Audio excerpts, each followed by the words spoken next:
আসসালামু আলাইকুম। যে যেখান থেকে ভিডিওটি দেখছেন সবাইকে ওয়েলকাম জানাচ্ছি। চলে আসছি আজকে আমি একটা রেসিপি নিয়ে, রসমালাইয়ের রেসিপি। আশা করছি পুরো ভিডিওর সঙ্গেই থাকবেন আপনারা আমার, এবং একটা গঠনমূলক কমেন্ট করে যাবেন। তো এই তো আমি ছানা তৈরি করে নিলাম। তারপরে ছানাটা এখন মুথে নিব আমি। তো ছানাটা কিন্তু তৈরি করা আমি দেখাইনি। ছানাটা আমি দুধ জাল করে নিয়ে তারপরে একটু ঠান্ডা করে এর মধ্যে ভিনেগার দিয়ে ছানা তৈরি করেছি। খেয়াল রাখতে হবে ছানাটা যেন খুব সফট হয়, তাহলে কিন্তু মিষ্টিটা ভালো হবে।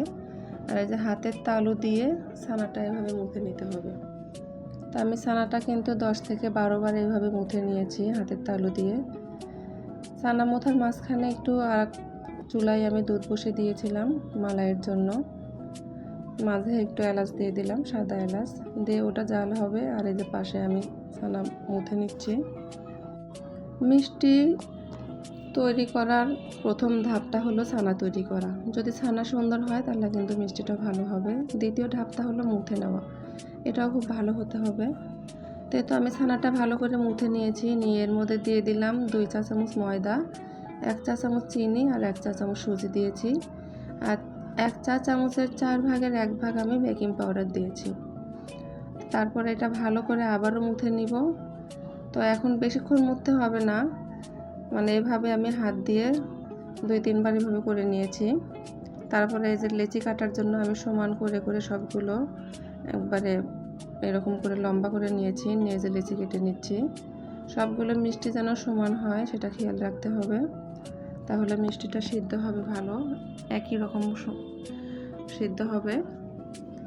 তো এই তো আমি মিষ্টি তৈরি করে নিচ্ছি।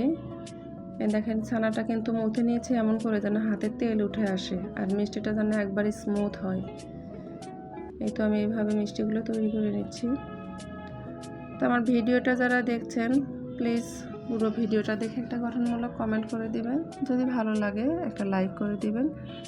আর আমার পেজে যারা নতুন আছেন প্লিজ একটা সাবস্ক্রাইব করে দিবেন, পাশে থাকা বেল আইকনটা একটা চেপে দিবেন, যাতে করে যখনই কোনো আমি ভিডিও ছাড়ি সঙ্গে সঙ্গে একটা নোটিফিকেশন পেয়ে যান। আর এই কাজটি যারা অলরেডি করে দিয়েছেন তাদেরকে অসংখ্য ধন্যবাদ। তো এই তো আমি পাশের চুলায় আবার চিনি শিরা করতে দিলাম। তো আমি 2 কাপ চিনি দিয়েছি এখানে, আর 4 কাপ পানি দিয়েছি, দিয়ে পাতলা একটা শিরা করে নিয়েছি। তো ওটা জাল হচ্ছে।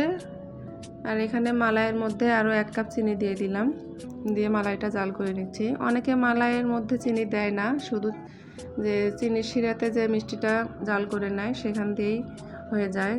কিন্তু যেহেতু আমার এখানে কাস্টমাইজ করা রসমালাই, তাই আমি শিরার মধ্যেও চিনি দিয়েছি, মালাইয়ের মধ্যেও চিনি দিলাম 1 কাপ। তো এই শিরাটা বেশি ঘন করতে হবে না, 2-1টা বলক উঠে গেলেই মিষ্টিগুলো দিয়ে দিতে হবে। চুলার হিট থাকবে একেবারে হাই হিট। আমি এইভাবে জাল করে নিয়েছি 2 ঘন্টা। এই মিষ্টিটা 2 ঘন্টা জাল করেছি। তো আমার জাল করা হয়ে গেছে, আমার মিষ্টি জাল করা হয়ে গেছে। আমি পাশের চুলায় গরম পানি বসে রেখেছিলাম, সেটাই বারবার ঢেলে দিয়েছি এই শিরার মধ্যে, সেটা আর ভিডিও করা হয়নি। তো এই তো দেখেন আমার যখন মিষ্টিটা যখন পানির মধ্যে ডুবে যাবে তখনই বোঝা যাবে যে মিষ্টিটা সিদ্ধ হয়ে গিয়েছে। তো আমার মিষ্টিটা কিন্তু পানিতে ডুবে গিয়েছে। তো আমি চুলা অফ করে দিলাম। এখন আমি মিষ্টিটা 4 ঘন্টার জন্য ভিজিয়ে রেখেছিলাম। এটা যদি সারা রাত ভিজিয়ে রাখা যায় তাহলে বেশি ভালো হয়, যেহেতু আমার হাতে সময় কম ছিল তাই আমি 4 ঘন্টা ভিজিয়ে রেখেছিলাম। তো এই তোমার মালাইও হয়ে গেছে দেখেন। এখানে 2 লিটার দুধকে আমি ঘন করেছি, 1 লিটার করে নিয়েছি। আর এই তো সকাল আমি এটা 4 ঘন্টা পর মিষ্টিটা নিয়ে আসছি। এখন এই যে বক্সের মধ্যে উঠিয়ে নিলাম। আমি সবগুলো মিষ্টি উঠিয়ে নিয়েছি, কোনো শিরা নেইনি। আর এখন মালাইটা মিশিয়ে দিচ্ছি। তারপর এটা ফ্রিজে রাখবো। ফ্রিজে রাখলে কিন্তু এই মালাইটা আরও ঘন হয়ে যাবে। তো আমি ফ্রিজে রাখার পরের আর ভিডিও করা হয়নি আমার। আমি সকালবেলায় ডেলিভারি দিয়ে দিয়েছিলাম, তখন খুব তাড়াহুড়া করতে হয় আমাকে সকালবেলা, এই কারণে আর ভিডিও করতে পারিনি। তো আমার ভিডিওর সঙ্গে যারা এতক্ষণ ছিলেন তাদেরকে অসংখ্য ধন্যবাদ। আজকে এখানেই রেখে দিচ্ছি। আল্লাহ হাফেজ, আসসালামু আলাইকুম।